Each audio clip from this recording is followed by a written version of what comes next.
সম্প্রতি ইসলামী ব্যাংক ঘোষণা দিয়েছে তারা দুইটি পদ্ধতির মাধ্যমে মোট 20,000 কোটি টাকা সংগ্রহ করবে।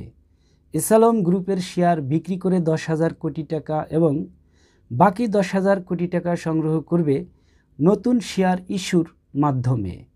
তো শেয়ার বিক্রি ও ইস্যুর মাধ্যমে এত বড় অঙ্কের টাকা ইসলামী ব্যাংক আদৌ কি সংগ্রহ করতে পারবে কিনা তা নিয়ে প্রশ্ন তুলেছে অনেকেই। বিশেষ করে দেশের আর্থিক খাতের যে অবস্থা এবং রাজনৈতিক অনিশ্চয়তার মধ্যে এত বড় অঙ্কের টাকা ইসলামী ব্যাংকের সংগ্রহ করতে অনেক কঠিন হবে বলে মনে করে আর্থিক খাতের বিশ্লেষকরা।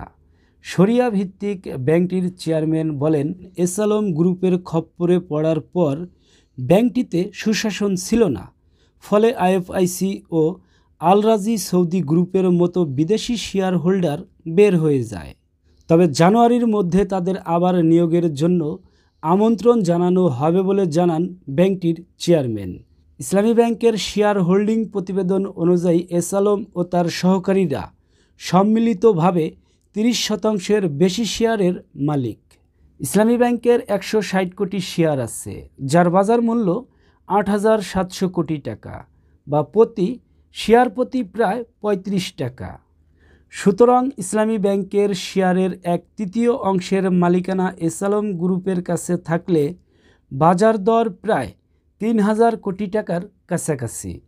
তাই এই শেয়ার বিক্রি করে 10,000 কোটি টাকা জোগাড় করতে হলে বিক্রয় মূল্য 3 গুণ বেশি হতে হবে। কিন্তু ব্যাংকটি সম্প্রতি বলতেছে চট্টগ্রাম ভিত্তিক বিতর্কিত এই ব্যবসায়ী গ্রুপটি ব্যাংকটির প্রায় 80% শেয়ারের মালিক এবং ছদ্মনাম ব্যবহার করে শেয়ার কিনে নিজেদের অংশীদারিত্বকে ভুলভাবে উপস্থাপনা করেছে।